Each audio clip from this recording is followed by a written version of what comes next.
안녕하세요, 시청자 여러분. 잠시 귀 기울여 주시겠어요? 남편에게 뺨을 맞고 그 길로 집에서 쫓겨났습니다.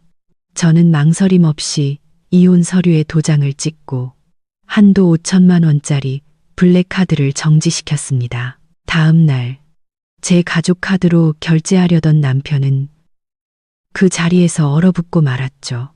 차가운 에어컨 바람이 목덜미로 쏟아졌지만 마음속으로 퍼져나가는 냉기에 비할 바는 아니었습니다. 수입 가죽 소파에 미동도 없이 앉아있는 제 한 손은 여전히 왼쪽 뺨 위에 얹혀 있었습니다. 화끈거리는 통증이 서서히 퍼져나가기 시작했죠. 그것은 뺨 한 대였습니다. 지난 3년간 제 곁을 지켜온 남편이자 건장한 성인 남성이 온 힘을 다해 내리친 딱이었습니다.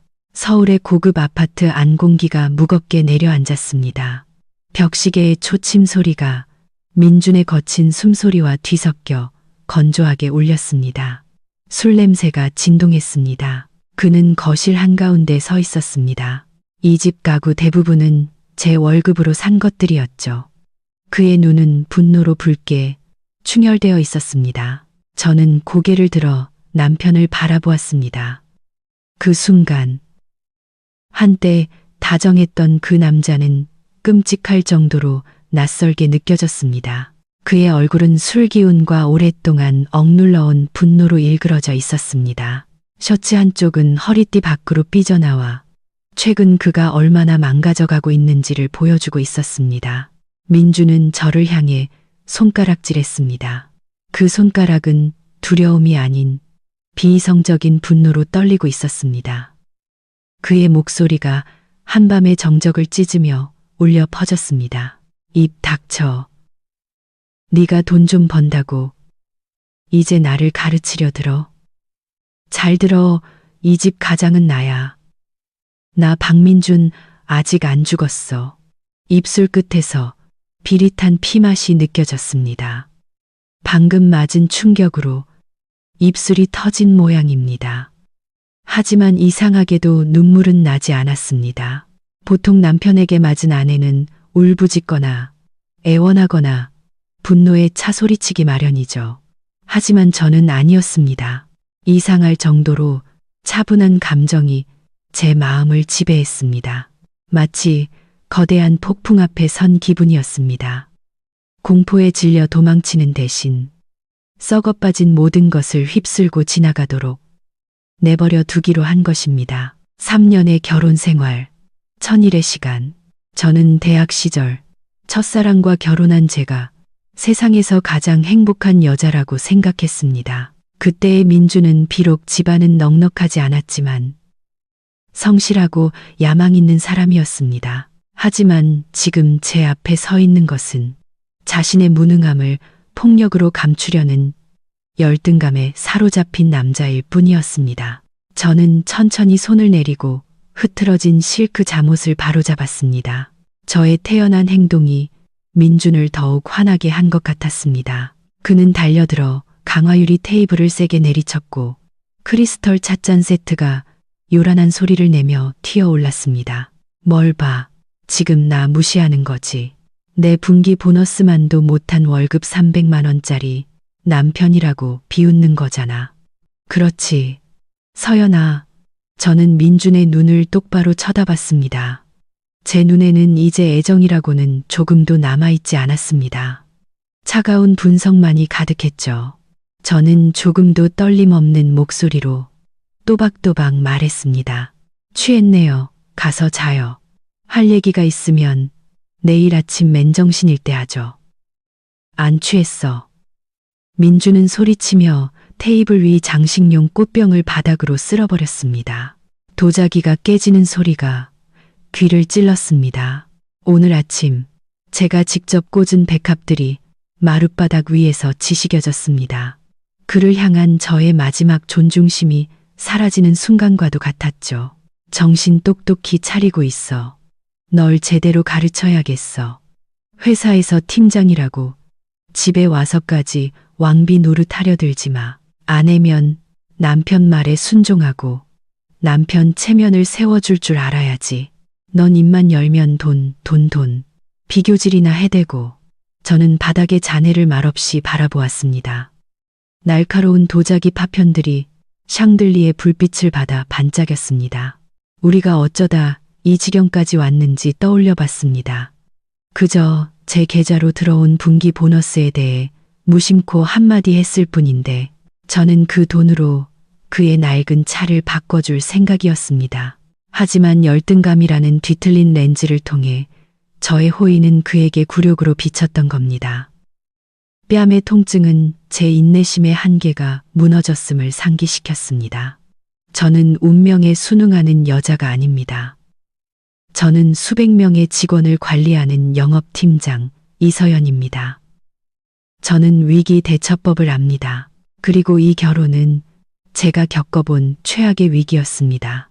저는 자리에서 일어나 깨진 조각들을 넘어 작은 방으로 향했습니다. 민주는 여전히 그 자리에 서서 거친 숨을 몰아쉬며 도전적인 눈빛으로 제 뒷모습을 쳐다보고 있었습니다. 방문을 닫기 전 저는 오늘 밤 마지막으로 그를 돌아보았습니다. 민준 씨, 제 목소리는 가벼웠지만 강철처럼 단단했습니다. 당신은 방금 당신이 가졌던 가장 소중한 걸 잃었어요. 돈이 아니라 나를. 오늘 밤을 똑똑히 기억해요. 당신이 내 몸에 손댈 수 있는 마지막 기회였으니까. 저는 문을 세게 닫고 안에서 잠갔습니다. 밖에서는 민준의 욕설과 함께 무언가를 부수는 소리가 들려왔습니다. 저는 문에 등을 기댄 채 눈물이 터져 나오지 않도록 울지 않을 겁니다. 여자의 눈물은 그 가치를 아는 남자에게만 의미가 있습니다. 폭력을 쓰는 자에게 눈물은 나약함의 증거일 뿐이죠. 오늘 밤은 긴 밤이 될 겁니다. 하지만 저는 압니다. 내일 해가 뜨면 저는 다른 사람이 되어 있을 거라는 것을. 더 이상 맹목적으로 인내하고 용서하는 아내는 없을 겁니다. 어째서 그 따귀가 날아왔는지 이해하려면 지난 한 달간 있었던 일들을 되짚어 봐야 합니다. 어떤 폭풍도 예고 없이 찾아오지는 않는 법이죠. 우리 결혼의 하늘은 이미 오래전부터 잿빛이었습니다. 그저 제가 애써 외면하며 잠시 지나가는 먹구름일 뿐이라고 스스로를 속였을 뿐입니다. 상황이 악화되기 시작한 것은 사흘 전이었습니다. 그날 저는 평소보다 늦게 퇴근했습니다. 중요한 프로젝트의 데이터를 마감해야 해서 밤 8시 가까이까지 사무실에 남아 있었죠. 문을 열고 집에 들어서자마자 지독한 담배 연기가 코를 찔러 기침이 터져 나왔습니다. 거실 소파에는 민준이 푹 파묻혀 앉아 있었고 테이블 위에는 반쯤 비운 양주병과 담배꽁초로 가득 찬 잿더리가 놓여 있었습니다. TV에서는 뉴스가 나오고 있었지만 소리는 꺼져 있었고 깜빡이는 푸른 빛만이 남편의 수척한 얼굴을 비추고 있었습니다. 저는 가방을 내려놓고 한숨을 삼키며 그에게 다가갔습니다. 또 술 마셨어요? 저는 부드럽게 물으며 술병을 치우려 했습니다. 의사 선생님이 위 안 좋으니까 빈속에 술 마시지 말랬잖아요. 뭐 먹었어요? 저녁 데워줄까요? 민주는 술병을 확 낚아챘습니다. 흐릿한 눈으로 저를 원수처럼 쳐다봤죠. 왜 이렇게 늦게 와? 또 접대했어? 아니면 어떤 놈이랑 같이 있었냐? 저는 그 자리에 얼어붙었습니다. 그가 이렇게 비이성적인 질투를 보인 게 처음은 아니었지만 오늘 그의 말에 담긴 적에는 유난히 날카로웠습니다. 저는 침착하게 설명하려 애썼습니다. 분기 마감이라 마케팅팀이랑 회의하느라 늦었어요. 당신도 알잖아요. 민주는 비웃었습니다. 비뚤어진 조소가 가득했죠. 어련하시겠어. 우리 팀장님은 바쁘시지. 돈 버는 여왕님이시니까. 나는 뭐 그냥 빌빌대는 회사원 나부랭이고 일도 제대로 안 풀려서 일찍 집에 와 아내나 기다리는 셔터맨 신세고 내 얼굴 이제 지겹지? 가슴이 답답해져 왔습니다. 한 달 전부터 민준의 사업이 어려움을 겪고 있었습니다. 친구와 함께 건축 자재 가게를 열었지만 동업자에게 큰돈을 사기당했고 손님도 뜸해졌습니다. 당신 스트레스 받는 거 아니까 제 일에 대해서는 한 번도 힘든 내색 안 했어요. 심지어 제가 승진한 것도 당신 자존심 상할까봐 숨겼는데 저는 그의 옆에 앉아 차갑게 식은 남편의 손을 잡으려 했습니다. 왜 그렇게 말해요? 난 한 번도 당신을 그렇게 생각한 적 없어요. 일이라는 게 잘 될 때도 있고 안 될 때도 있는 거잖아요. 너무 힘들면 잠시 쉬면서 여행이라도 다녀와요. 집안 경제는 내가 책임질 수 있으니까. 맹세컨대 저는 좋은 뜻으로 한 말이었습니다. 제가 든든한 버팀목이라는 걸 알려주고 싶었죠. 하지만 저는 틀렸습니다. 아내에게 열등감을 느끼는 남자에게 그런 관심은 동정이자 그의 자존심을 짓밟는 모욕에 지나지 않았습니다. 민주는 제 손을 거칠게 뿌리치고 벌떡 일어났습니다. 닥쳐. 나한테 잘난 척 좀 하지 마. 내가 책임질 수 있어.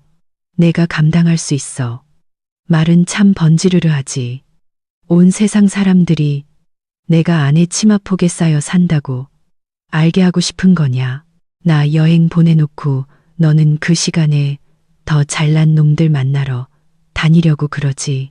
저는 남편을 보며 깊은 무력감을 느꼈습니다. 어떻게 진심 어린 위로가 이렇게까지 악의적으로 왜곡될 수 있을까요? 민준 씨, 너무 심하잖아요. 나 하루 종일 힘들게 일하고 집에 와서 좀 쉬고 싶어요.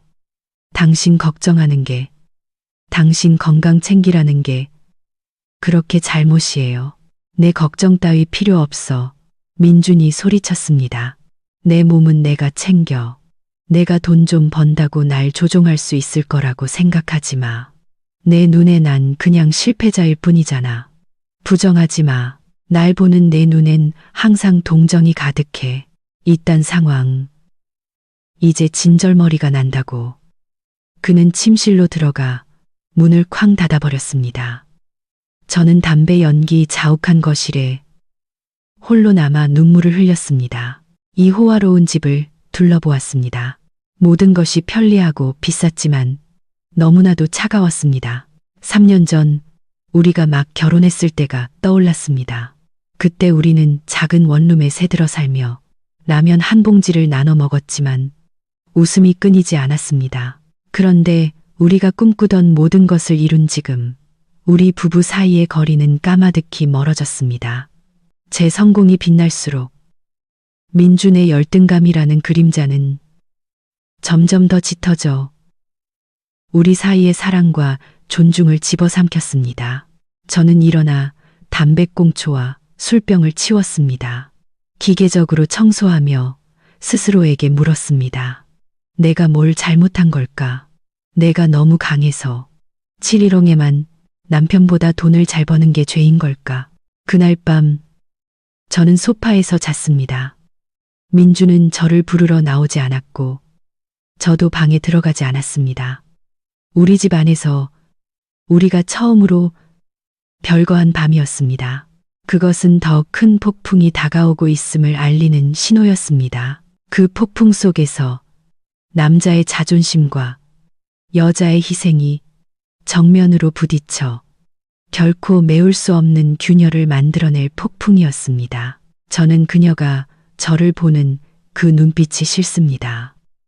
순종적이면서도 관용적인, 그러면서도 사람의 속을 꿰뚫어 보는 듯한 그 눈빛. 서연은 제가 무능하다고 직접적으로 말한 적은 없습니다. 하지만 그녀의 모든 행동, 과도한 관심 하나하나가 제 자존심에 박히는 가시 같았습니다.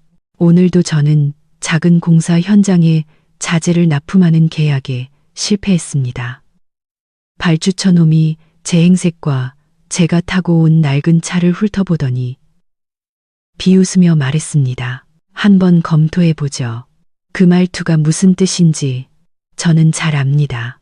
저에게 능력이 없고 자본도 없다고 무시하는 겁니다. 저는 무거운 마음으로 집에 발걸음을 옮겼습니다. 고급 아파트 로비에 들어서자 경비 아저씨가 환하게 웃으며 인사했습니다. 박 선생님, 사모님은 오늘 일찍 오셨습니다. 맛있는 거 많이 사오시던데요. 들어보세요. 경비 아저씨까지 이 집 부엌의 주인이 사모님이라는 걸 압니다. 여기 사람들 눈에 저는 그저 이서연 팀장 남편, 운 좋게 부자 아내를 만난 놈일 뿐입니다. 이 아파트는 공동명의지만 매달 나가는 대출 이자를 서연이가 낸다는 걸 모르는 사람은 없습니다. 제 월급 300만 원, 차비, 접대비, 시골 어머니께 용돈 좀 보내드리고 나면 남는 게 얼마나 될까요? 이 화려한 서울 땅의 비싼 생활비에 비하면 턱없이 부족하죠. 부엌에 들어가니 서연이가 분주하게 요리를 하고 있었습니다. 맛있는 냄새가 진동했지만 속이 울렁거렸습니다. 서연이가 환하게 웃으며 돌아봤습니다. 왔어요? 씻고 와요. 밥 먹게. 오늘 당신 좋아하는 김치찌개 끓였어. 그녀가 아직 갈아입지 않은 비싼 오피스룩, 소파 위에 던져진 명품 가방을 보자 제 자신이 한없이 작고 비참하게 느껴졌습니다. 저 가방 하나가 제 석 달치 월급보다 비쌀 겁니다. 밥. 저도 모르게 퉁명스러운 목소리가 튀어나왔습니다. 맨날 밥 타령이야. 나 피곤한 거 안 보여? 서연의 입가에서 미소가 사라졌습니다. 그녀는 놀란 눈으로 저를 쳐다봤습니다. 왜 그래요? 가게에서 또 안 좋은 일 있었어요? 또 그 관심 어린 말투, 그게 저를 미치게 만듭니다. 내 가게 얘기 좀 그만해. 저는 낡은 서류 가방을 소파에 던졌습니다. 지금 아주 신났지. 남편은 사업 말아먹고 있는데 자기는 승승장구하고 돈은 물처럼 들어오니 기분 째지냐. 서연은 가스 불을 끄고 저를 마주 보고 섰습니다. 그녀의 얼굴에 서운함이 스쳤지만 여전히 침착함을 유지하려 애썼습니다. 민준 씨, 왜 그렇게 삐뚤어지게 생각해요? 나는 당신 아내예요. 당신이 성공하면 기쁘고 실패하면 걱정되지. 내가 왜 신이 나겠어요? 내가 힘들게 일하는 것도 다 이 가정을 위해서예요. 가정을 위해서. 저는 비웃었습니다. 아니면 권력을 과시하고 싶은 거겠지. 이 집 좀 봐. TV, 냉장고, 내가 타는 차까지 전부 내 돈이잖아. 넌 날 이 집에서 빌어먹는 놈으로 만들었어. 밖에 나가면 사람들이 널 유능하다고 칭찬하고 집에 와선 그 유능함으로 내 머리 꼭대기에 앉아 있잖아. 내가 언제 당신 머리 꼭대기에 앉았어요? 서연의 목소리가 높아지고 눈가가 붉어지기 시작했습니다. 난 당신을 최대한 존중했어요. 돈 문제로 불평한 적 한 번도 없었고 친구들이나 가족들 앞에서 항상 당신 체면 세워주려고 노력했잖아요. 진짜 존중을 원해. 저는 식탁을 내리쳤습니다. 동정 말고 네가 시골 내려가서 우리 부모님께 용돈 드리고 조카들 선물 사주고 꼭 네가 우리 집안 전체의 은인인 것처럼 굴잖아. 사람들이 나 박민주는 무능해서 처가덕에 산다고 손가락질하게 만들려고 그러는 거지. 말도 안 되는 소리 좀 그만해요. 서연도 더는 참지 못했습니다. 그건 자식된 도리잖아요. 당신이 돈이 없으면 내가 대신하는 거고 그게 며느리 된 도리라고요. 부모님이 궁핍하게 사시는 걸 봐야 속이 시원하겠어요. 저는 할 말을 잃었습니다. 하지만 곧바로 그 말을 삼켰습니다. 그녀의 논리는 항상 옳았습니다. 그리고 그 항상 옳다는 점이 저를 죽이고 있었습니다. 그녀는 너무 완벽하고 너무 철두철미해서 제가 가장으로서 역할을 할 여지가 없었습니다. 저는 그녀의 화려한 인생에서 쓸모없는 장식품이 된 기분이었습니다. 열등감은 맹목적인 분노로 변했습니다. 저는 이 완벽한 껍데기를 부수고 그녀에게 저도 위험이라는 게 있다는 걸 보여줘야겠다고 생각했습니다. 하지만 저는 틀렸습니다. 약자의 분노는 자신의 무력함만 더욱 드러낼 뿐이었죠. 저는 방으로 들어가 옷장에 숨겨둔 양주를 꺼내 마셨습니다. 오직 술만이 이 열등감을 잊게 해주었습니다. 술에 취하자 제가 더 강해진 것 같았습니다.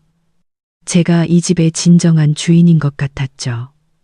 그리고 미친 생각이 싹트기 시작했습니다. 이 집의 질서를 바로 잡아야겠다. 돈, 각자 벌어서 각자 써보자. 내 돈 없이 내가 살 수 있는지 없는지 한번 보자. 나 박민주는 여자 등골 빼먹고 사는 놈이 아니라는 걸 똑똑히 보여주겠어. 민주는 침실 문을 쾅 닫고 들어가 어수선한 부엌에 저를 홀로 남겨두었습니다. 냄비 바닥에 새까맣게 타버린 김치찌개는 제 심정과도 같았습니다. 저는 가스 불을 끄고 차가운 바닥에 주저앉았습니다. 아까부터 억눌렀던 눈물이 쏟아져 내렸습니다. 민주는 제가 그를 무시한다고, 돈으로 그를 짓누른다고 비난했습니다. 하늘이 아실 겁니다. 만약 제가 정보다 돈을 더 중시했다면 저를 따라다니던 다른 성공한 남자들 대신 빈손으로 상경한 그를 선택했을까요? 저는 눈을 감고 지난 3년의 기억을 되감아 보았습니다. 그 영화 속에서 저는 언제나 남편의 연약한 자존심과 제 커리어 사이에서 아슬아슬하게 균형을 잡아야 하는 줄타기 광대였습니다. 매달 월급이 들어오면 제가 가장 먼저 한 일은 제 자신을 위한 쇼핑이 아니라 민준의 신용카드 대금을 몰래 갚아주는 것이었습니다. 그에게는 제가 만들어준 한도 높은 가족카드가 있었습니다. 그는 그 카드로 접대 술값을 계산하고 사업용 이미지를 위해 옷을 사고 심지어 상사에게 줄 선물을 사기도 했습니다. 휴대폰으로 카드 결제 문자가 올 때마다 저는 그에게 어디에 썼는지 한 번도 묻지 않았습니다. 저는 그저 묵묵히 빚을 갚았습니다. 그에게 사회생활을 위한 그럴듯한 껍데기가 필요하다는 걸 알았기 때문입니다. 6개월 전 그가 친구들과 비교하며 최신 스마트폰으로 바꾸고 싶다고 했을 때가 생각납니다. 그달 그의 월급은 가게 월세를 내기에도 빠듯했습니다. 저는 회사에서 우수 사원에게 스마트폰을 상품으로 줬는데 저는 쓸 일이 없어 당신에게 준다고 거짓말을 했습니다. 민주는 200만 원에 가까운 그 스마트폰을 받고 환하게 웃었습니다.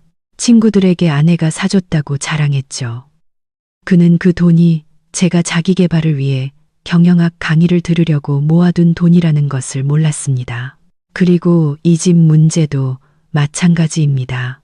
그는 시골 친척들에게 서울의 고급 아파트를 장만했다고 늘 자랑했습니다. 하지만 사실 계약금은 제 결혼 전 저축이었고 매달 나가는 200만 원의 대출 이자도 제 월급에서 나갔습니다. 그는 생활비 일부만 보탤 뿐이었습니다. 저는 한 번도 따진 적이 없었습니다. 당신 돈, 내 돈을 명확히 구분한 적도 없었죠. 제게 부부란 함께 짐을 짊어지는 것이었으니까요. 하지만 고통스럽게도 저의 침묵과 희생은 그의 환상을 키우는 독이 되었습니다. 그는 제가 하는 모든 것을 당연한 의무로 여겼습니다. 제가 버는 돈 역시 땀과 눈물, 그리고 밤샘 근무의 대가라는 사실을 잊어버렸습니다. 이제 30살인 제 손을 내려다보았습니다. 벌써부터 거칠어져 있었습니다. 민주는 제가 일하면서 힘드냐고, 스트레스 받지 않느냐고 한 번도 물어본 적이 없었습니다. 그저 제가 자기 체면을 구기지는 않는지에만 관심이 있었죠. 날 빌어먹는 놈으로 보잖아. 그의 말이 귓가에 맴돌았습니다. 사실 저는 한 번도 그런 생각을 한 적이 없습니다. 하지만 그 스스로가 열등감과 이기심으로 자신을 그 자리에 위치시킨 것입니다. 그는 풍족한 삶을 누리고 싶어 하면서도 자신의 경제적 능력이 부족하다는 사실은 인정하지 않았습니다. 그는 가장이 되고 싶어 하면서도 제가 기댈 수 있는 든든한 어깨는 되어주지 못했습니다. 저는 눈물을 닦고 일어나 타버린 찌개 냄비를 쓰레기통에 버렸습니다. 대담하고도 고통스러운 생각이 제 머릿속에서 싹트기 시작했습니다. 그가 제 보호를 굴욕으로 여긴다면 이제 그만두겠습니다. 그가 그토록 갈망하는 자유와 자존심을 돌려주겠습니다.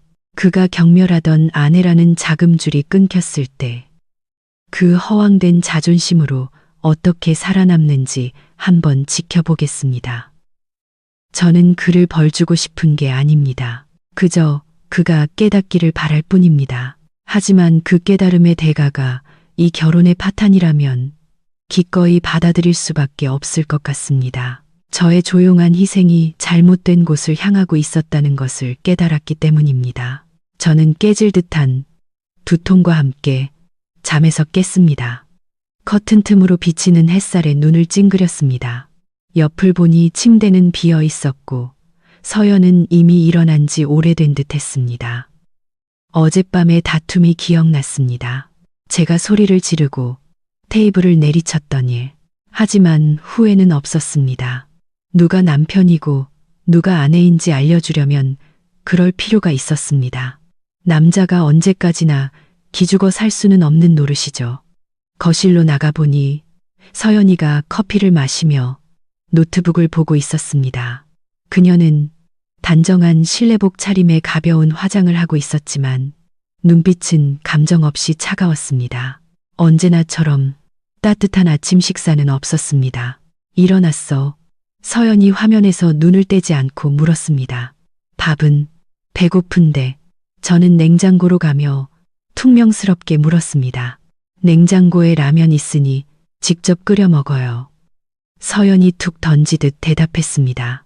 저는 걸음을 멈추고 그녀를 꿰돌아보았습니다. 뭐라고?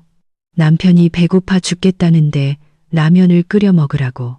당신 아내 맞아? 서연은 타이핑을 멈추고 저를 쳐다보았습니다. 이상할 정도로 평온한 목소리였죠. 독립하고 싶다면서요. 어제 나한테 신경 쓰지 말고 동정하지도 말라고 했잖아요. 그래서 이제부터 각자 일은 각자 알아서, 밥도 각자 알아서 먹는 거예요. 피가 얼굴로 쏠렸습니다. 이 여자가 지금 나한테 도전하는 건가? 좋았어. 어디 한번 해보자는 거지? 나한테 그런 태도로 나와. 좋아. 공평하게 하자 이거지. 그럼 오늘부터 돈도 각자 벌어서 각자 쓰는 거야. 내 더러운 돈 한 푼도 필요 없어. 내가 벌어서 내가 먹고 살 테니 너 없이 내가 굶어 죽나 한번 보자고. 저는 호기롭게 선언했습니다. 그녀가 겁을 먹고 사과하고 예전처럼 저에게 매달릴 거라고 생각했습니다. 하지만 아니었습니다. 서연은 그저 옅은 미소를 지을 뿐이었습니다. 그 미소에 등골이 서늘해졌습니다. 확실해요? 그녀가 의미심장한 목소리로 되물었습니다. 100% 확실해. 저는 으르렁거렸습니다. 내 월급 300만 원이면 먹고 사는데 충분해. 아내한테 돈 타 쓰거나 내 이름으로 된 신용카드 쓰는 거 이제 지긋지긋하다고. 나도 남자고 자존심이 있어. 지금부터 생활비는 반반이다. 더 이상 얹혀 산다는 소리 듣기 싫으니까. 서연은 노트북을 덮고 일어나 와인 캐비닛으로 가더니 종이와 펜을 꺼내왔습니다. 좋아요. 그렇게 말했으니 확실히 하죠. 돈은 각자 관리하고 생활비는 반반. 하지만 미리 말해두는데 반반은 모든 걸 반반으로 나누는 거예요. 당연히 공평해야지. 내가 전기세, 수도세도 못 낼 줄 알아?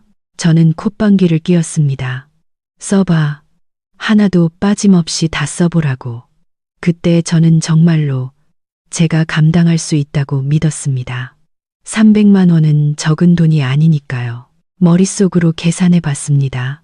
식비 50만 원, 교통비 20만 원, 공과금 해봤자 30만 원 정도겠지. 그래도 술 마시고 시골에 돈 보낼 돈은 충분히 남겠다고 생각했습니다. 제가 스스로 파고 있는 무덤이 얼마나 깊은지 그때는 몰랐습니다. 서연은 종이에 망설임 없이 써내려가기 시작했습니다. 첫째, 이 아파트 대출 원금과 이자 매달 400만 원. 절반인 200만 원은 당신 부담이에요. 저는 깜짝 놀랐습니다. 200만 원이라는 숫자가 제 귀에 천둥처럼 울렸습니다. 뭐, 그렇게 많아. 잊었어요. 여기 강남 30평대 아파트잖아요. 금리도 계속 오르고 있고, 지금까지 내가 다 내서 당신이 몰랐던 거겠죠. 공평하게 하자면서요. 아니면 이 부분은 내가 내줄까요? 그럼 또 얹혀 사는 게 될 텐데? 저는 할 말을 잃었습니다. 남자의 체면이 후퇴를 허락하지 않았습니다. 됐어. 200만 원 낼 수 있어. 좋아요. 서연은 계속 썼습니다. 둘째, 아파트 관리비, 주차비, 인터넷, 케이블 TV, 요금. 합쳐서 한 달에 약 50만 원. 절반인 25만 원은 당신 부담. 식은땀이 등 뒤로 흘렀습니다. 200만 원에 25만 원을 더하면 225만 원. 이제 제게 남은 돈은 한 달 식비, 교통비, 개인 용돈을 합쳐 75만 원뿐이었습니다. 셋째, 서연은 멈추지 않았습니다.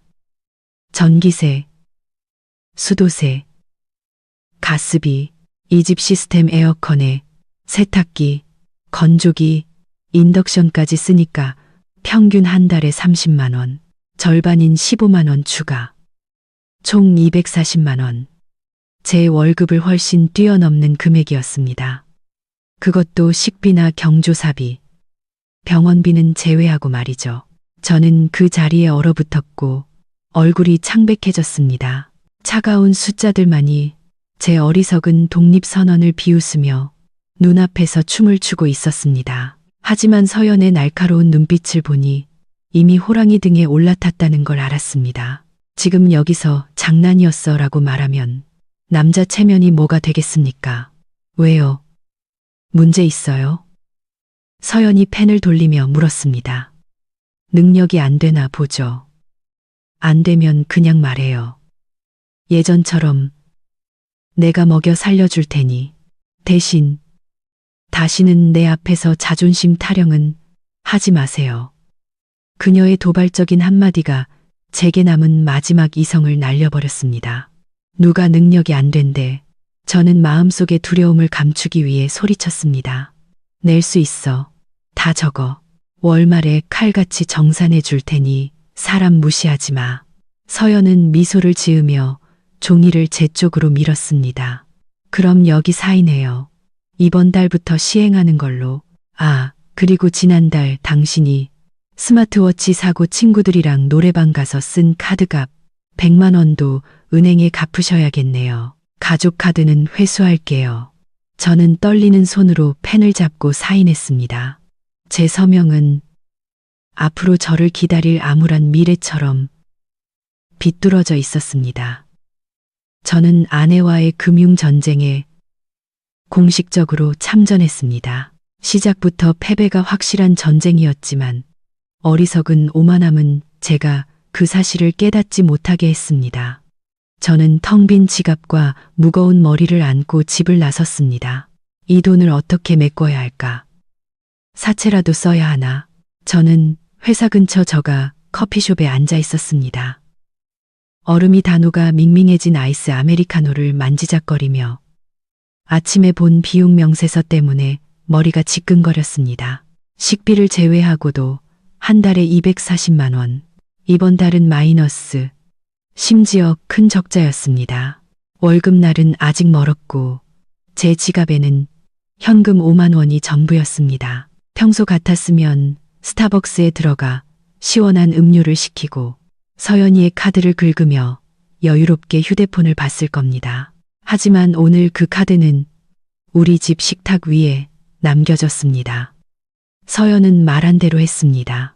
제가 그 빌어먹을 종이에 사인하자마자 가족 카드를 회수해버렸죠. 휴대폰이 울렸습니다. 고향 친구 지훈이었습니다. 야, 친구, 오늘 점심에 해산물 어때? 강남역에 새로 생긴 데가 있는데 대게가 그렇게 신선하대. 내가 예쁜 애들도 몇 명 부를게. 저는 메시지를 보며 침을 삼켰습니다. 평소 같았으면 바로 오케이, 내가 쏜다 라고 답장했겠지만 지금 제 손가락은 화면 위를 맴돌 뿐이었습니다. 주머니 속 5만 원으로는 조개구이 값도 안 되는데 친구들에게 한턱은 무슨. 체면상 거절할 수는 없었습니다. 오늘 중요한 미팅이 있어서 안 되겠다. 다음에 보자. 답장을 보내고 휴대폰을 테이블에 던지며 한숨을 쉬었습니다. 비참한 기분이 스며들기 시작했습니다. 그동안 제가 부리던 허세는 전부 아내의 돈으로 쌓아 올린 것이었습니다. 서연이 없으니 저는 평범한 술자리 하나도 망설여야 하는 신세였습니다. 점심에는 길거리 허름한 기사식당에서 제육볶음을 먹었습니다. 8,000원짜리 백반, 퍽퍽한 밥에 얇고 탄 고기 몇 점. 저는 밥을 씹으며 서연이가 사무실로 종종 시켜주던 푸짐한 도시락을 떠올렸습니다. 전부 유명 식당의 맛있는 음식에 수입 과일까지 후식으로 나왔었죠. 그때는 그녀에게 낭비라고 타박했는데 이제는 낭비하고 싶어도 할 수가 없었습니다. 회사 동료가 지나가다 기사식당에 앉아있는 저를 보고 놀라서 물었습니다. 민준 씨, 웬일로 여기 계세요? 에어컨 나오는 식당만 가시는 줄 알았는데. 저는 멋쩍게 웃으며 얼굴을 붉혔습니다. 그냥 가끔 이런 데가 당기더라고요. 맨날 좋은 것만 먹으니 질려서, 서민적인 맛이 그리워서요. 하나니다 그들은 웃으며 지나갔지만 등 뒤에서 수군거릴 거라는 걸 저는 잘 압니다. 마누라한테 용돈 끊겼나 보네. 분명 그렇게 말하겠죠. 고통스럽게도 그들의 말이 맞았습니다. 그날 오후 휴대폰 요금이 미납될 예정이라는 문자를 받았습니다. 평소에는 서연의 계좌에서 자동으로 납부되었죠. 하지만 오늘 통신사에서 온 문자는 연락을 유지하는 것조차 돈이 필요하다는 사실을 냉정하게 알려주었습니다. 저는 남은 돈을 긁어모아 1만 원짜리 요금을 겨우 충전했습니다. 집에 돌아오니 아파트는 캄캄했습니다. 서연은 아직 돌아오지 않았거나 방 안에 있는 모양입니다. 냉장고를 열어보니 텅 비어 있었습니다. 미리 손질된 식재료도 수입 맥주도 깎아놓은 과일도 없었습니다. 생수 몇 병과 라면 한 봉지가 구석에 덩그러니 놓여 있었습니다. 오늘 아침 서연의 말이 떠올랐습니다. 밥은 각자 알아서. 그녀는 진심이었습니다. 농담이 아니었죠. 저는 라면을 끓여 전기세가 무서워 불도 켜지 않은 어두운 부엌에서 먹었습니다. 한 젓가락 삼킬 때마다 굴욕감에 목이 메었습니다. 저는 서연이 단지 재정적 지원만 끄는 게 아니라는 걸 깨달았습니다. 그녀는 제가 그동안 당연하게 여겼던 모든 관심과 보살핌을 끊어버리고 있었습니다. 어둠 속에 홀로 앉아 있자니 후회보다 분노가 먼저 치밀어 올랐습니다. 어떻게 이렇게 잔인할 수 있지? 부부 사이에 돈 몇 푼 가지고 이렇게까지 계산적으로 굴다니. 내가 감당 못할 걸 알면서도 나를 모욕하려고 일부러 벼랑 끝으로 몰아넣는 거야. 좋았어. 내가 고생하는 꼴을 보고 싶다 이거지.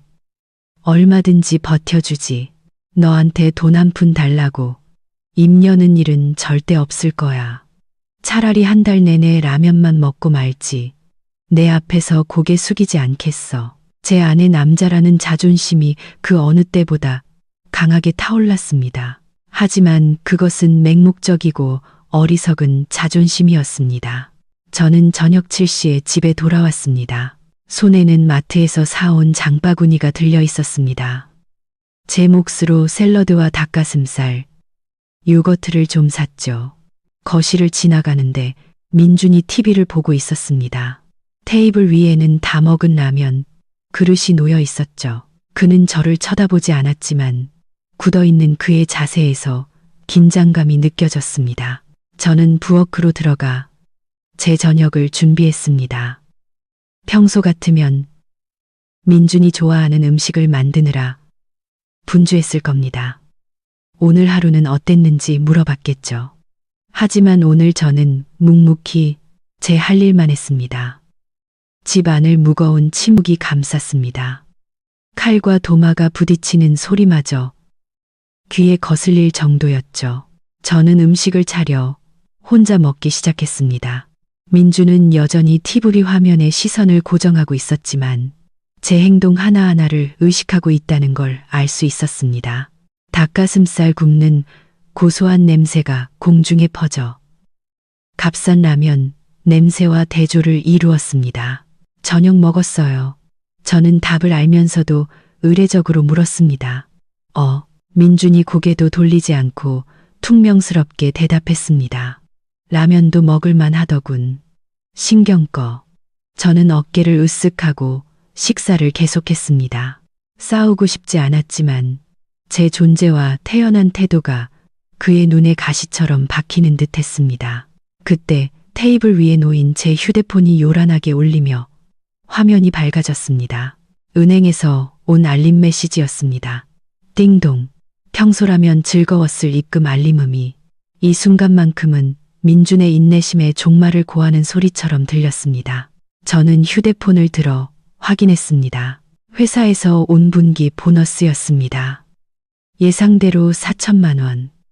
이번 달 월급까지 합쳐 5천만 원 가까운 돈이 들어왔습니다. 저도 모르게 중얼거렸습니다.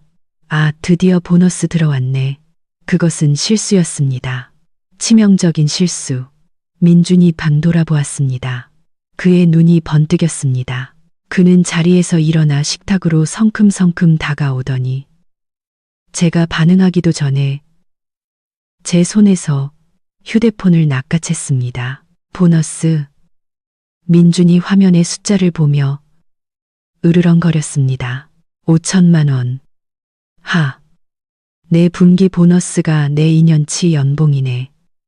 휴대폰 돌려줘요. 저는 침착하게 손을 내밀었습니다. 내가 힘들게 일해서 번 내 돈이에요. 민주는 돌려주는 대신 휴대폰을 소파 위로 세게 던졌습니다. 일부러 그랬지. 그가 소리쳤습니다. 일부러 알림 소리 크게 해서 나 들으라고 그런 거잖아. 나 약 올리려고. 너는 부자고 잘났고 내 남편은 라면이나 먹는 거지 새끼라고 자랑하고 싶었던 거지. 망상 좀 그만해요. 저는 자리에서 일어나 목소리가 떨리지 않도록 애썼습니다. 문자가 와서 본 것뿐인데 내가 당신 얘기 한마디라도 했어요? 왜 항상 내가 당신을 무시한다고 생각하는 거예요? 네가 그렇게 행동하니까. 민준이 제게 다가왔습니다. 진한 술 냄새가 풍겼습니다. 언제부터 마신 걸까요? 아마 어제 마시다 남은 양주를 마셨나 봅니다. 내 꼴을 좀 봐. 비싼 옷 입고 월급은 수천만 원씩 받고 집에 와선 얼음장처럼 차갑고 나한테 그 빚더미 각서에 사인하게 만들어 놓고 이제 내 앞에서 내 성공을 즐기고 있잖아. 내가 이 집에서 개만도 못한 존재야. 민준 씨, 취했어요. 제가 소리쳤습니다. 지금 무슨 말도 안 되는 소리를 하는 거예요. 재정적으로 독립하자고 한 건 당신이에요. 공평하게 하자고 한 것도 당신이고 이제 와서 왜 나를 탓해요. 그딴 싸구려 독립 따위 필요 없어. 민준이 고함을 질렀습니다. 호칭이 바뀌기 시작했죠. 내가 내 남편이야. 내 돈도 내 돈이라고. 카드 내놔. 당장. 그는 제게 달려들어 가방을 뒤져 지갑을 찾으려 했습니다. 저는 겁에 질려 뒷걸음쳤지만 등이 벽에 닿았습니다. 미쳤어요? 저는 그를 밀어내려 애썼습니다. 무슨 돈이 당신 돈이에요?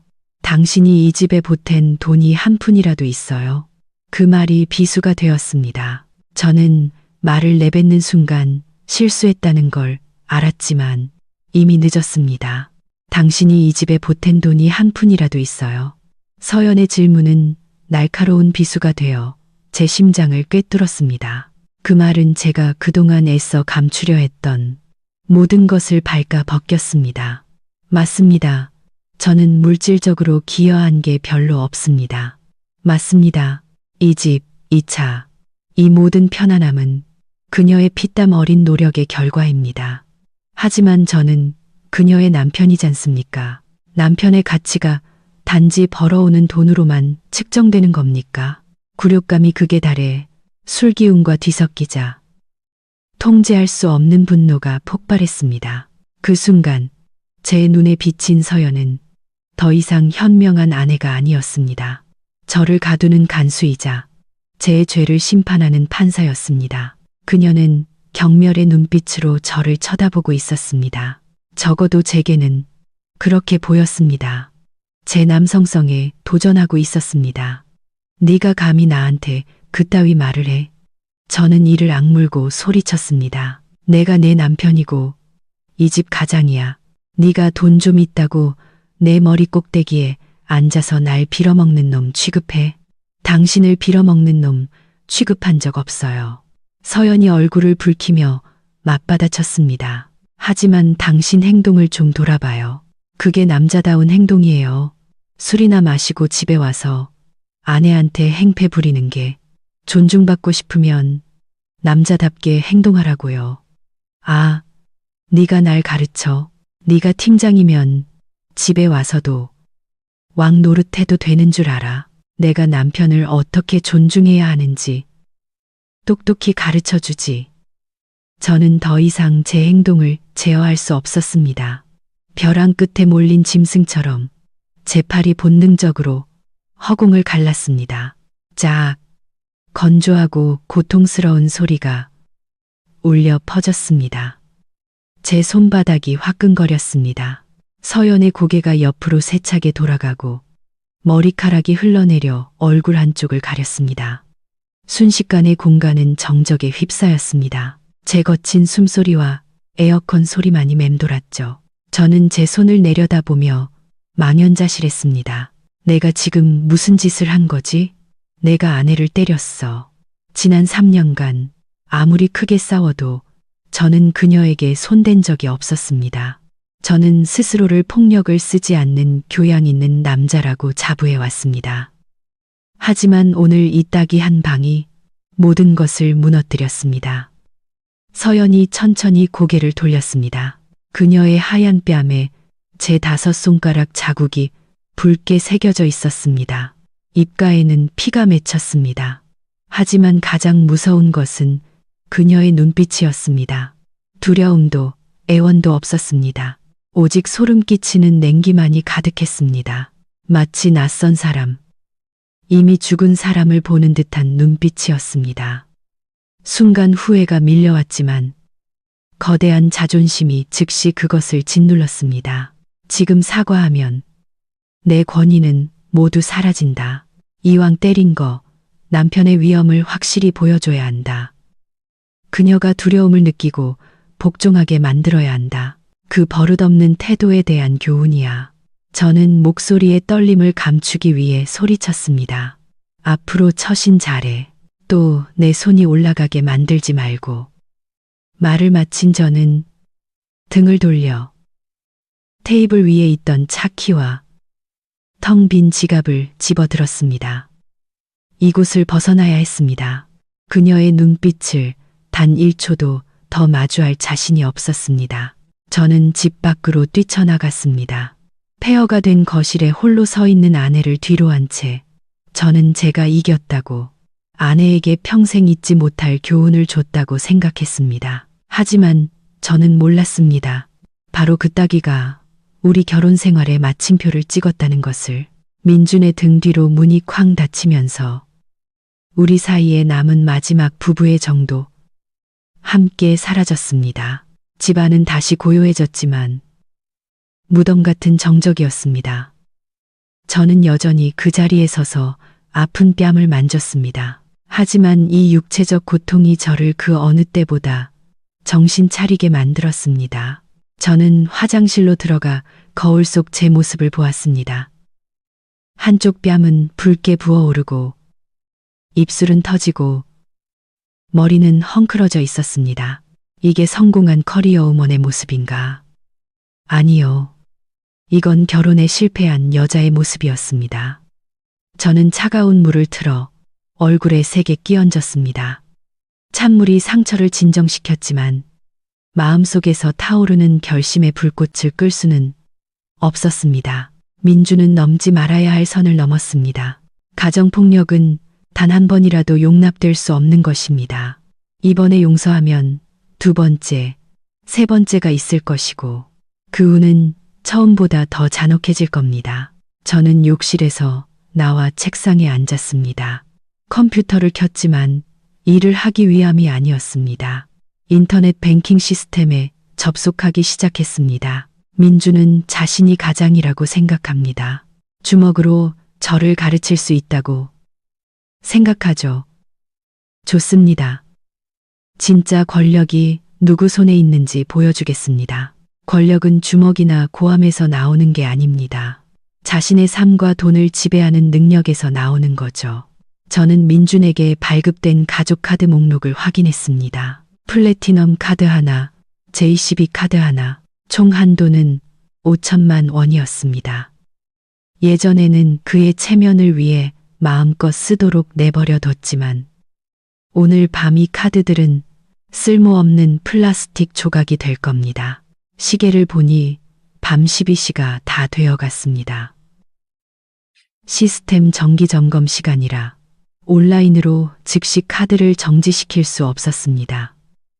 내일 아침까지 기다려야 했습니다. 저는 밤새 잠들지 못했습니다. 넓은 집안을 서성이며 가구 하나하나를 만져보았습니다. 이 소파는 우리가 함께 골랐고 저 그림은 그가 결혼 1주년 기념으로 선물한 것이었습니다. 모든 추억이 밀려왔지만 이제는 씁쓸함만 남았습니다. 저는 제 개인 짐을 챙기기 시작했습니다. 당장 떠나려는 게 아니라 계산된 이별을 준비하기 위함이었습니다. 바로 이혼하지는 않을 겁니다. 지금 이혼하는 건 그에게 너무 쉬운 길입니다. 저는 그가 진정한 상실감을 맛보게 하고 싶었습니다. 제가 없으면 그가 아무것도 아니라는 사실을 깨닫게 하고 싶었습니다. 새벽 3시쯤 문에서 달그락거리는 소리가 들렸습니다. 민준이 돌아왔습니다.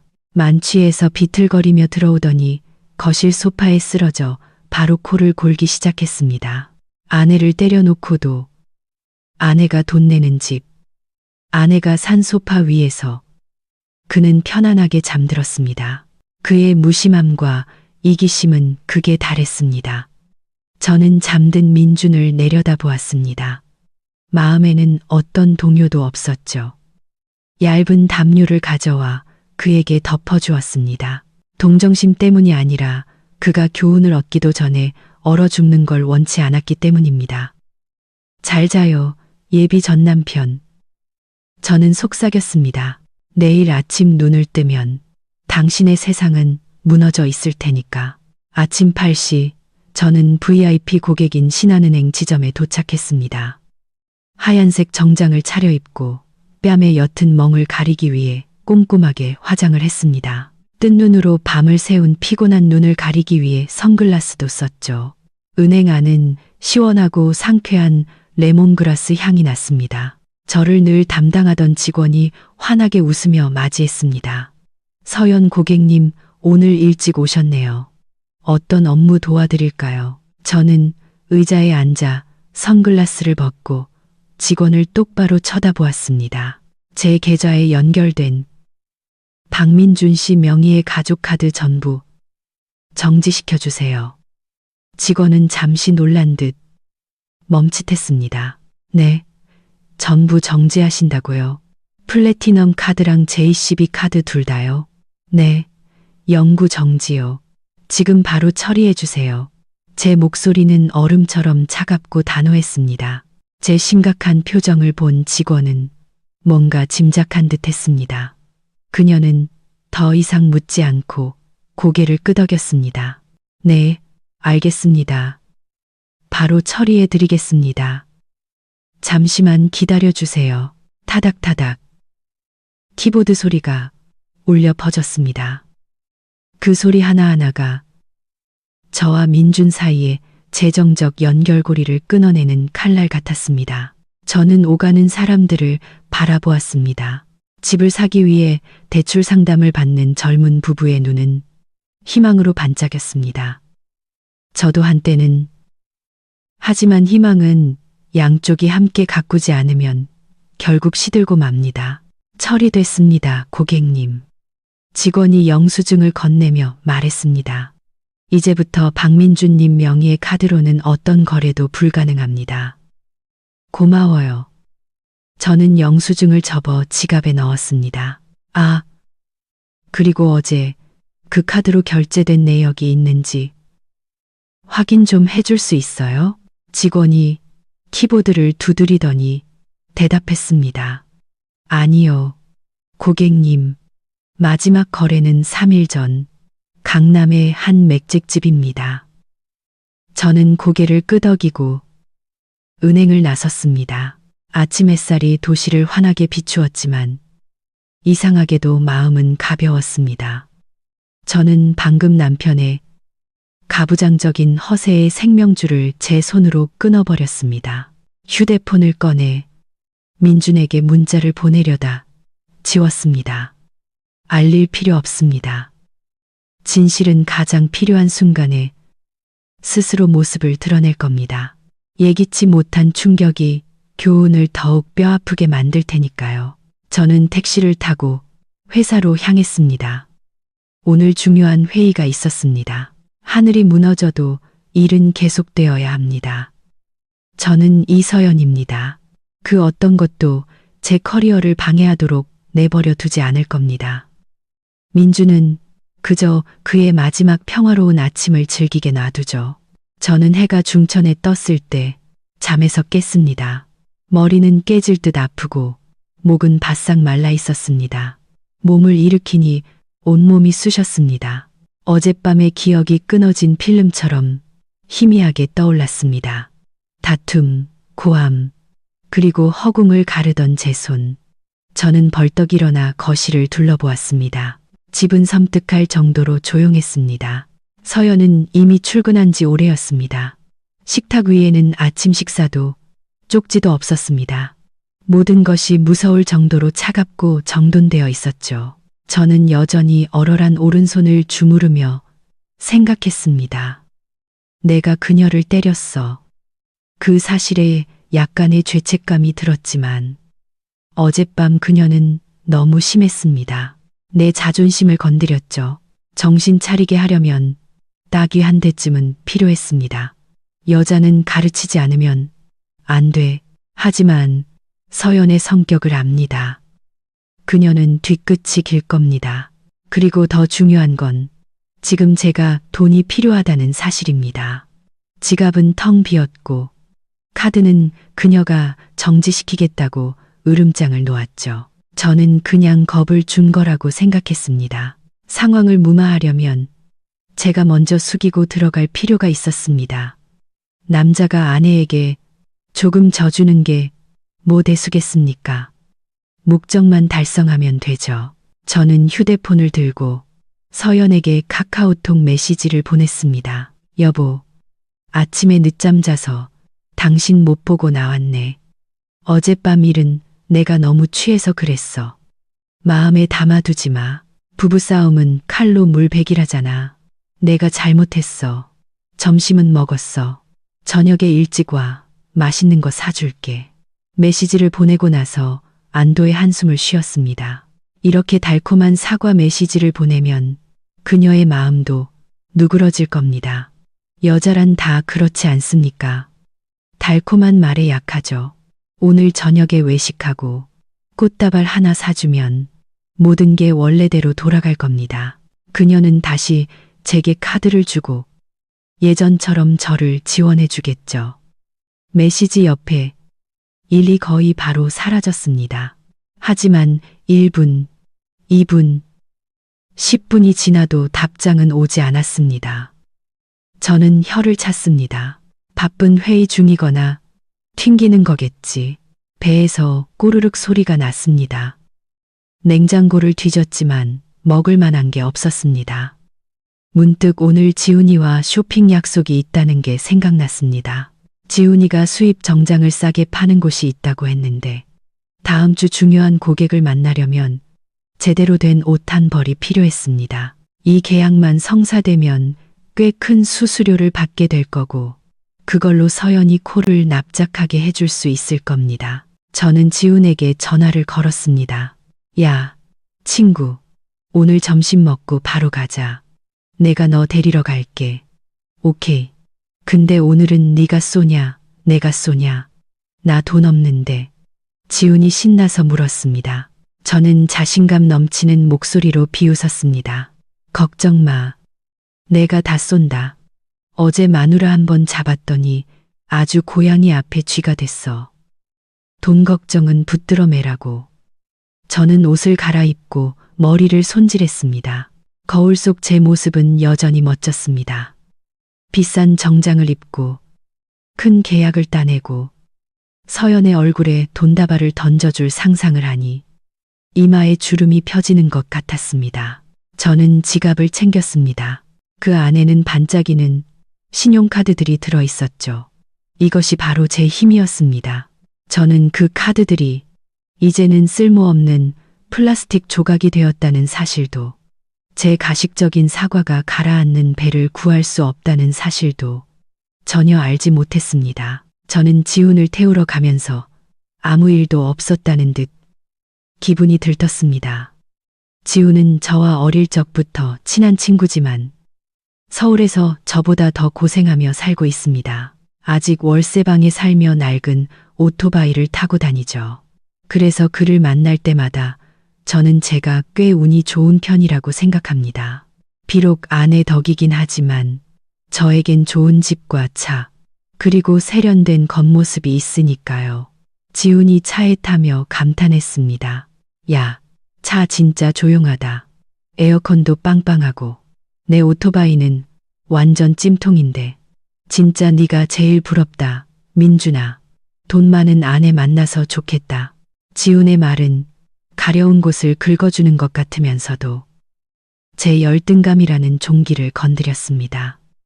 저는 씩 웃으며 운전하면서 인생 선배처럼 훈계했습니다. 돈이 많아도 아내는 남편 말 잘 듣게 해야지. 우리 남자가 가장인데 여자가 머리 꼭대기에 올라앉게 놔둘 수는 없잖아. 내가 평소에 마누라한테 잘해주는 것 같아도 집에서는 내 말이 곧 법이야. 진짜 서연이 누나 되게 무서울 것 같은데 팀장님이잖아. 지훈이 눈을 동그랗게 떴습니다. 회사에서나 팀장이지 집에 오면 그냥 내 여자일 뿐이야. 저는 신나게 허풍을 떨었습니다. 제 자존심이 만족감에 부풀어 올랐죠. 어제 말이야. 그 여자가 돈 문제로 나한테 대들더라고. 그래서 확 뺨을 한 대 갈겼지. 눈에서 별이 번쩍했을걸. 그랬더니 바로 깨갱하더라. 오늘 아침에는 미안하다고 빌면서 카드에 돈도 더 넣어줬다고.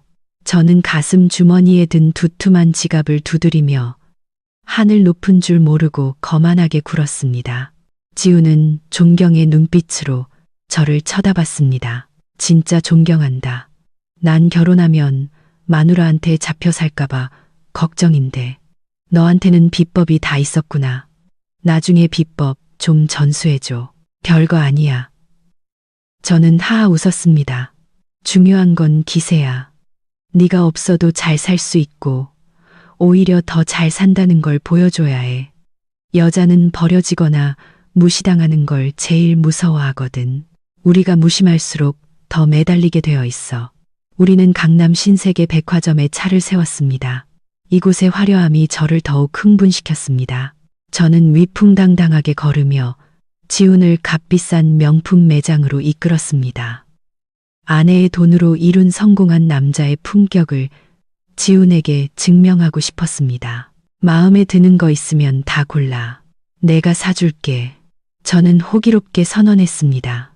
지갑 속 현금은 몇만 원뿐이었지만 카드가 있으니 걱정 없었죠. 한도가 수천만 원인데 긁어도 닳지 않을 겁니다. 지훈은 10만 원짜리 셔츠를 집었다가 다시 내려놓았습니다. 야, 너무 비싸다. 그냥 구경만 하자. 에이, 뭘 그래. 저는 그의 말을 가로막았습니다. 그냥 골라. 오늘 내가 쏜다고 했잖아.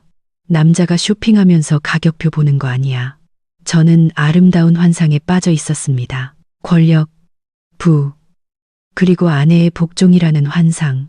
제가 인생이라는 무대 위에서 광대극을 펼치고 있다는 사실을 유일한 관객이었던 서연은 이미 오래전에 퇴장했다는 사실을 저는 알지 못했습니다. 저 혼자 다가올 비극적인 결말을 향해 달려가고 있을 뿐이었죠. 우리는 피에르 가르댕 남성복 매장으로 들어섰습니다. 따뜻한 조명이 정교하게 재단된 정장들을 비추고 있었죠. 새 옷감과 고급스러운 향수 냄새가 코를 찔러 제 소유욕을 자극했습니다. 검은 유니폼을 입은 아름다운 직원이 미소를 지으며 다가왔습니다. 안녕하세요, 고객님. 무엇을 도와드릴까요? 저는 안목 있는 신사처럼 턱을 치켜들었습니다. 네이비 색상으로 정장 한 벌 골라주세요. 가장 좋은 원단의 젊은 감각이면서도 외국 바이어를 만날 때 입을 수 있게 격식 있는 걸로요. 직원은 재빨리 저를 신상품 코너로 안내했습니다. 그녀는 정말 멋진 정장 한 벌을 꺼내왔습니다. 바느질은 섬세했고 원단은 부드럽고 시원했죠. 이번 가을 신상 컬렉션 중에서 가장 인기 있는 모델입니다. 고급 울 소재라 구김이 적고 흡습성이 뛰어나 고객님처럼 멋진 분께 정말 잘 어울릴 거예요. 저는 만족스럽게 고개를 끄덕이며 정장을 몸에 대보고 탈의실로 들어갔습니다. 거울 속에 비친 제 모습은 완전히 다른 박민준이었습니다.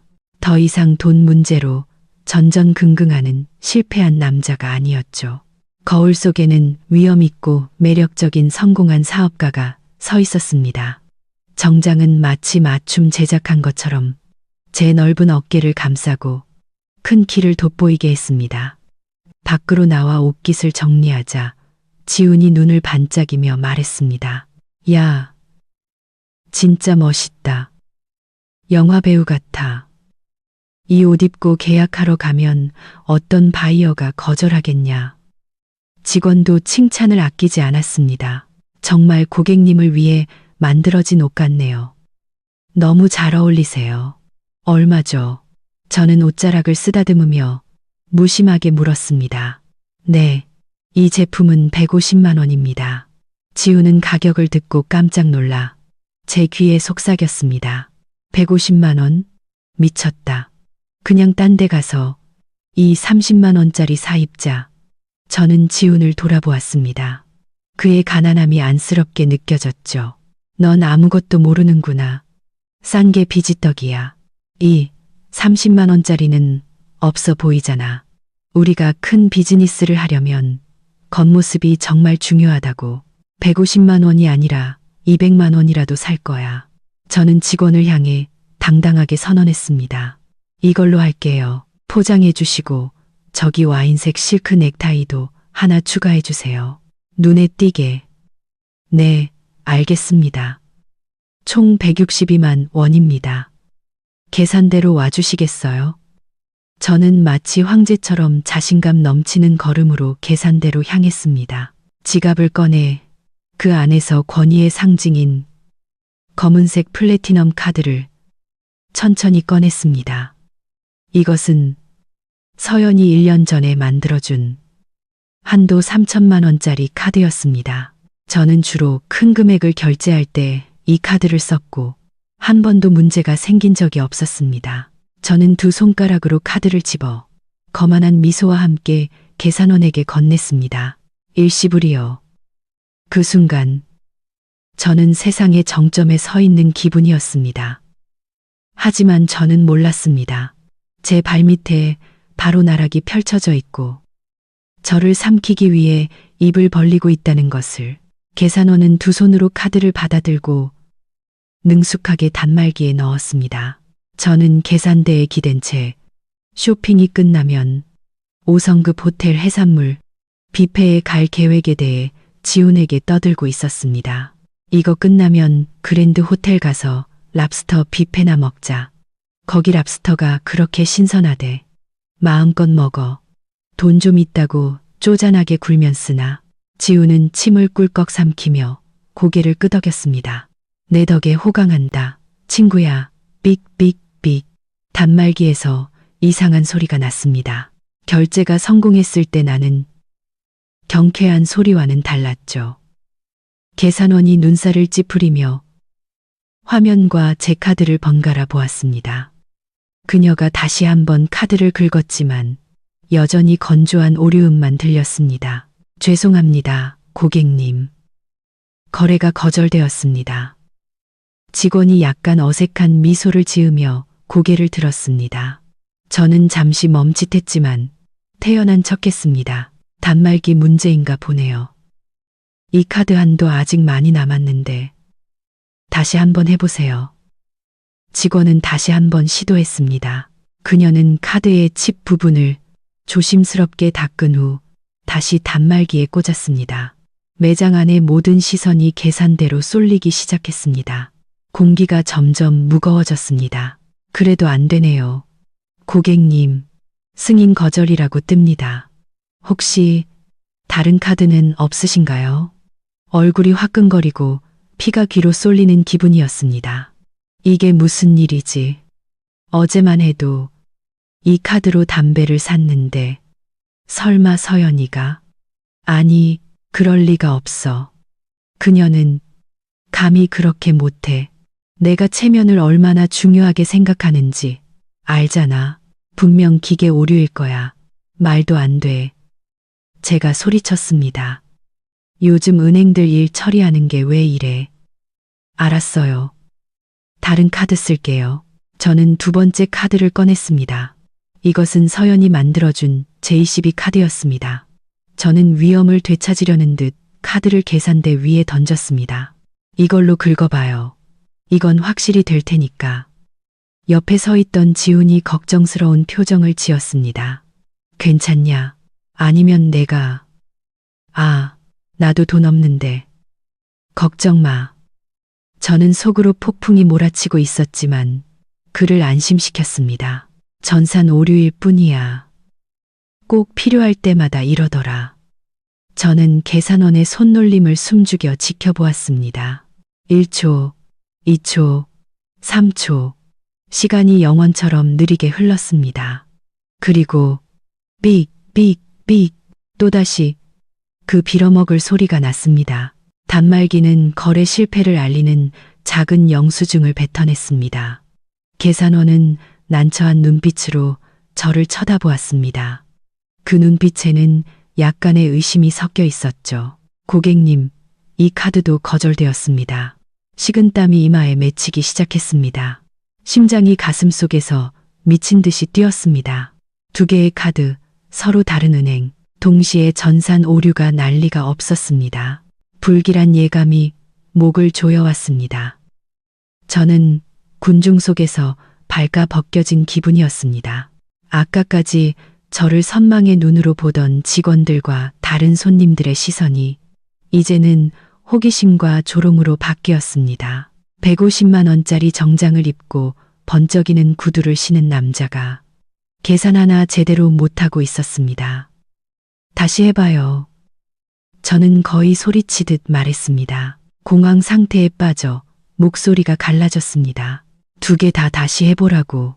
왜 안 되는 거야? 카드에 돈이 얼마나 많은데. 계산원은 참을성 있게 다시 시도했지만 결과는 마찬가지였습니다. 그녀는 고개를 저으며 어쩔 수 없다는 표정을 지었습니다. 여러 번 시도해봤습니다. 고객님, 혹시 현금이나 계좌이체는 안 되실까요? 제 지갑 속 현금은 5만 원이 전부였습니다. 계좌이체 300만 원 월급이 들어오는 제 개인 계좌는 월 초에 자질구레한 빚을 갚느라 이미 바닥을 드러냈습니다. 저는 완전히 빈털터리였습니다. 저는 도움을 바라는 눈으로 지훈을 쳐다보았습니다. 하지만 지훈은 제 눈을 피하며 휴대폰을 보는 척했습니다. 그도 알고 있었습니다. 자신은 도움이 안 된다는 것을. 그리고 아마 저와 함께 있는 것이 창피해지기 시작했을 겁니다. 저는 지갑을 뒤져 혹시 남은 카드가 없는지 찾았습니다. 대학 시절에 쓰던 낡은 농협 체크카드가 하나 있었습니다. 잔액이 몇천 원 정도 남아있을 겁니다. 저는 절박한 심정으로 마지막 카드를 직원에게 건넸습니다. 이것도 한번 해봐요.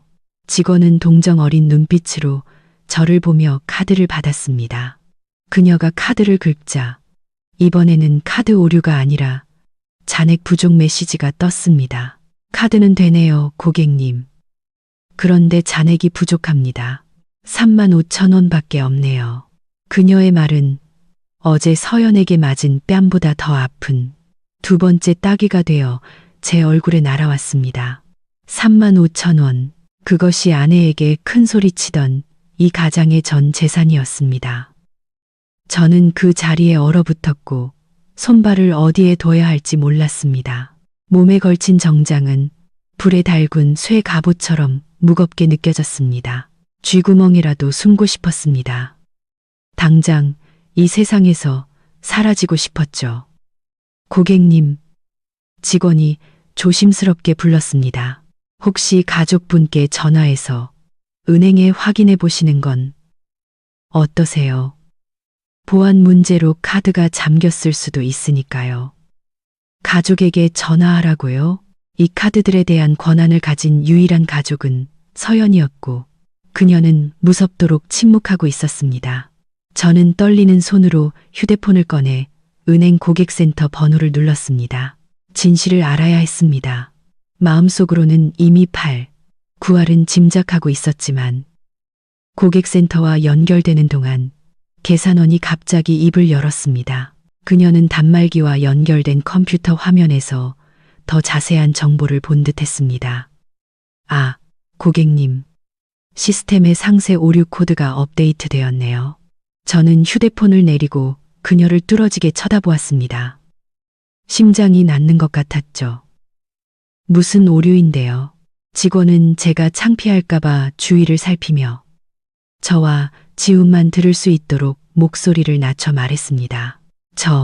시스템에 따르면 이 카드는 주카드 소유자의 요청으로 영구 동결 및 해지 처리되었다고 나옵니다. 플래티넘 카드와 JCB 카드 모두 동일한 상태입니다. 주카드 소유자, 그 세 단어는 제게 남은 마지막 체면을 산산조각 내는 망치 소리처럼 울려 퍼졌습니다. 주카드 소유자는 서연이었습니다. 저는 그저 부카드 소유자, 일시적으로 돈 쓸 권한을 부여받은 기생충에 불과했습니다. 그리고 그 권한은 그녀가 원하면 언제든 빼앗을 수 있는 것이었죠. 제 얼굴은 붉어졌다가 창백해지고 다시 잿빛으로 변했습니다. 발밑에 땅이 꺼지는 것 같았습니다. 옆에 서 있던 지우는 입을 떡 벌리고 저를 이상한 생물체 보듯 쳐다봤습니다. 내 마누라가 카드 정지시킨 거야? 지훈이 믿을 수 없다는 목소리로 물었습니다. 네가 마누라를 가르쳤다며, 네가 가장이라며. 지훈의 질문은 제가 쓰고 있던 가면을 찢어버렸습니다. 더 이상 숨길 것이 없었습니다. 초라하고 비참한 진실이 드러났습니다. 저는 성공한 사업가도 위험 있는 남편도 아니었습니다.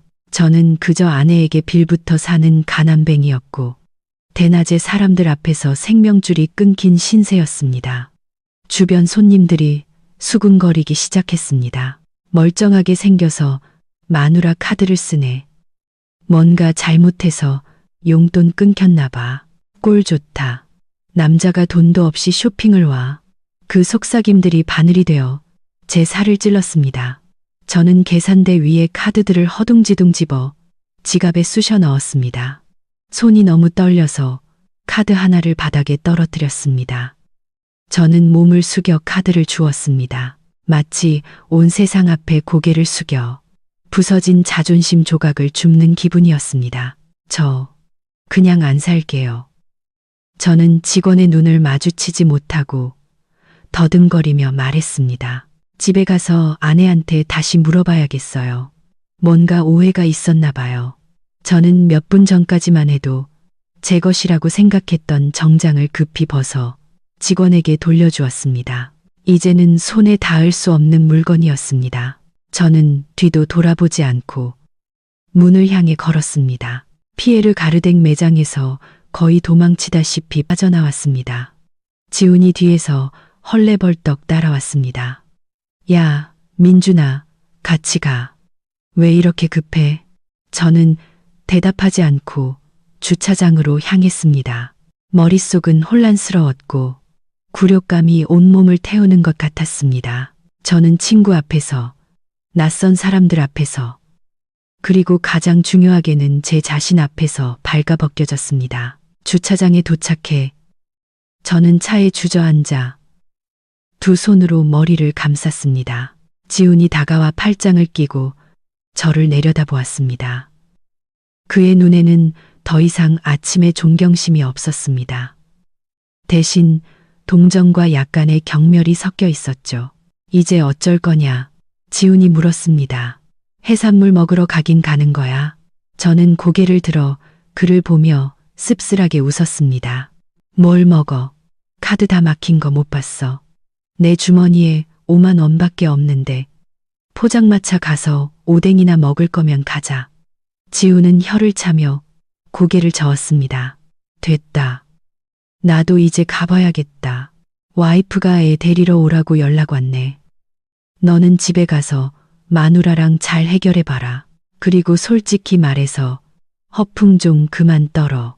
잘난 척 하다가 개망신만 당하잖아. 말을 마친 지훈은 제대로 된 작별 인사도 없이 돌아서 가버렸습니다. 제가 한턱 내겠다고 했던 그 친구는 제가 돈이 없어지자마자 저를 버렸습니다. 우정도 제 체면도 결국에는 얇은 지폐 한 장만도 못한 것이었습니다.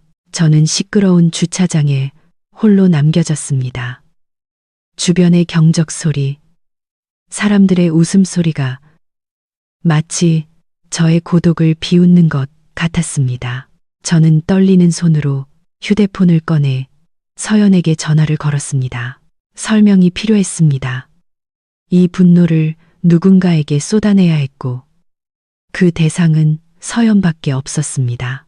하지만 마음 깊은 곳에서는 알고 있었습니다. 가장 원망스러운 사람은 바로 저 자신이라는 것을. 저는 사무실에서 프로젝트 서류를 검토하고 있었습니다. 그때 전화벨이 울렸고 화면에 남편이라는 이름이 떴습니다.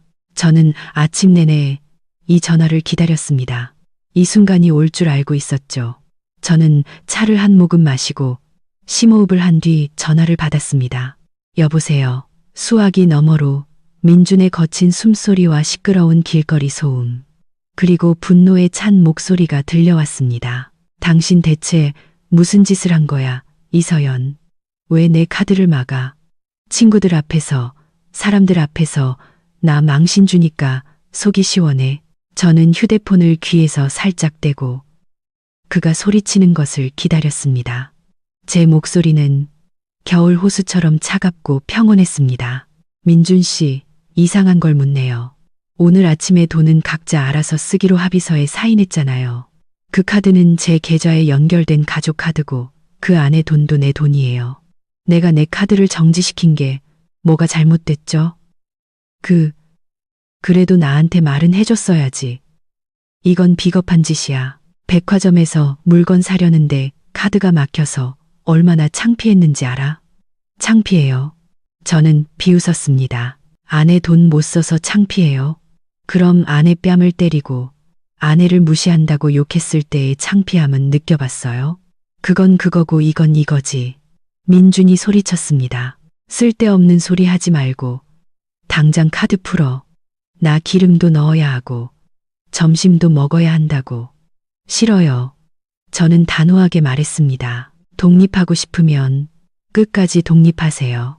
당신도 손발 멀쩡하고 직업도 있으니 스스로 벌어서 먹고 살아요. 나는 당신의 현금 인출기가 아니고 떼쓰면 다 들어주는 엄마도 아니에요. 지금 이 순간부터 모든 지원을 끊겠습니다. 알아서 하세요. 당신, 감히.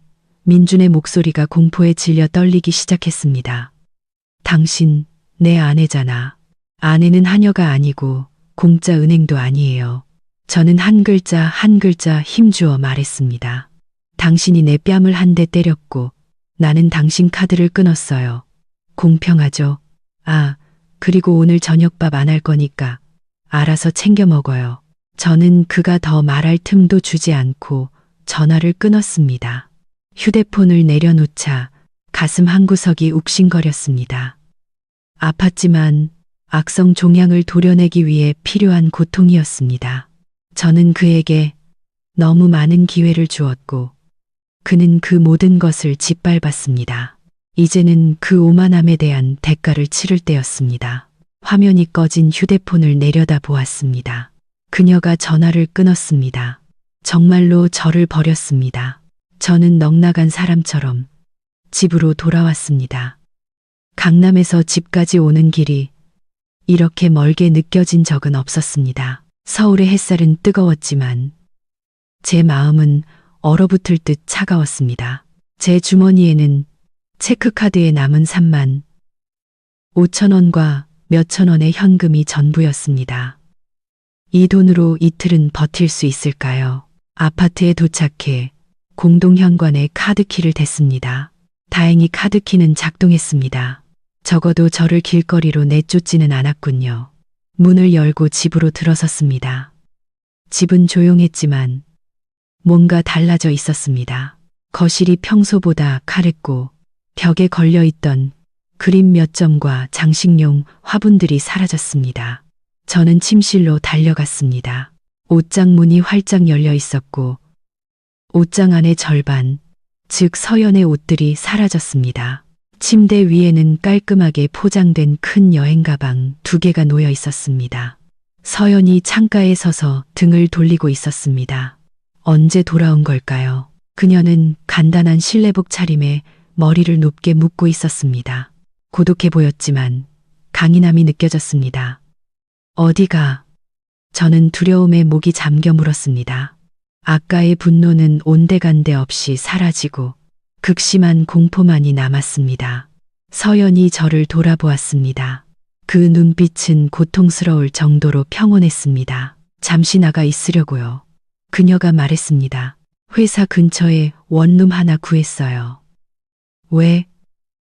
저는 그녀에게 다가가 손을 잡으려 했지만 그녀는 뒤로 물러나 피했습니다. 카드 문제 때문에 집을 나간다고. 미안해. 내가 잘못했어. 카드 다시 풀어줘. 다시는 낭비 안 할게. 제발 가지마. 서연은 고개를 저으며 씁쓸하게 웃었습니다. 아직도 아무것도 모르네요. 민준 씨. 돈이 문제가 아니에요. 당신의 삶의 태도가 문제라고요. 당신은 나를 무시하고 폭력을 휘두르면서도 나에게 의지해서 살고 싶어 하죠. 가장이 되고 싶어 하면서 책임은 지기 싫어하고 나 이제 지쳤어요. 내가 변할게. 저는 맹세했습니다. 열심히 일하고 술도 안 마실게. 제발 기회를 한 번만 줘. 기회는 말로 하는 게 아니에요. 민준 씨. 서연이 테이블 위에 놓인 전기세, 수도세 고지서를 가리켰습니다. 기회는 행동으로 보여주는 거죠. 저는 제 앞에 서 있는 남자를 보았습니다. 민주는 고개를 숙인 채 어깨를 떨고 있었습니다. 정말 비참해 보였죠. 어젯밤의 그 난폭함은 어디로 갔을까요? 오늘 아침 아내를 가르치겠다던 그 거만함은 어디로 갔을까요? 재정적 버팀목이 사라지자 그는 나약한 어린아이의 본 모습을 드러냈습니다. 저는 여행 가방, 손잡이를 끌었습니다. 마룻바닥 위로 바퀴 구르는 소리가 제 마음이 부서지는 소리처럼 건조하게 울렸습니다. 떠나고 싶지 않았습니다. 이곳은 제 집이고 제가 공들여 만든 보금자리였습니다. 하지만 떠나야 했습니다. 민준을 이 집에 홀로 남겨두고 그가 혹독한 현실과 마주하게 해야 했습니다. 한 달간 별거예요. 저는 최후 통첩을 날렸습니다. 이 한 달 동안 나는 다른 곳에서 살 거예요. 당신은 여기 남아서 집을 지켜요. 하지만 똑똑히 들어요. 나는 어떤 돈도 지원하지 않을 거예요. 전기세, 수도세, 관리비, 그리고 당신 식비까지 전부 당신이 알아서 해결해야 해요. 민준이 고개를 들었습니다. 그의 눈이 공포로 커졌습니다. 한 달 동안 월급 300만 원으로 이 모든 비용을 감당하면서 어떻게 살라는 거야? 그건 당신 사정이죠. 저는 냉정하게 대답했습니다. 당신이 남자라면서요. 자존심이 있고 독립하고 싶다면서요. 지금이 그걸 증명할 때예요. 만약 한 달 뒤에 빚 하나 없이 모든 공과금을 해결하고 무엇보다 그 가부장적이고 유치한 생각을 바꾼다면 그때 다시 이야기해보죠. 만약 못하면 민준이 떨리는 목소리로 물었습니다. 못하면 저는 그의 눈을 똑바로 쳐다보았습니다. 내 이름으로 서명된 이혼 서류가 법원으로 보내질 거예요. 그때 우리는 부부가 아니라 원고와 피고로 만나게 되겠죠. 저는 여행 가방을 끌고 문으로 향했습니다. 민주는 그 자리에 얼어붙어 저를 붙잡지 못했습니다. 제가 말하면 실행한다는 것을 그도 알고 있었습니다. 저는 문을 열고 바람이 부는 복도로 나섰습니다.